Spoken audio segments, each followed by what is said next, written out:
Balikan ng mga magnanakaw ang ukay-ukay sa Baguio City. 3 beses silang ng shoplift at nasa pulpa yan sa CCTV. Nasa frontline ng balitang yan, si Elaine Fulgencio.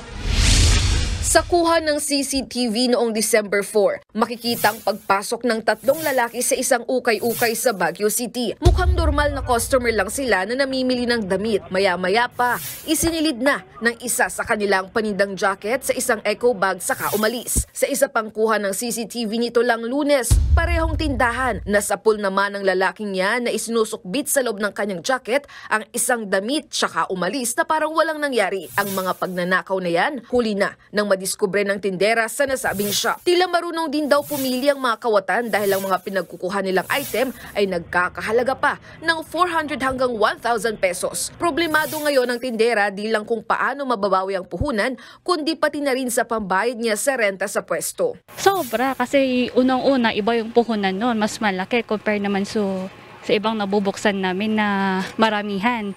Compared yung sa mga nakuha nila, tig-isa-isa yung puhunan noon. Kaya mas malaki talaga yung nakuha nila worth nung mga items na yun. Di patukoy kung sinong mga lalaking nagnakaw, pero pangatlong beses na raw na nakawan ng tindahan. Payo naman ng Baguio City Police, lalo na ngayong magpapasko, i-report agad sa kanilang anumang krimen sa unang insidente pa lang nito. Tamang reporting.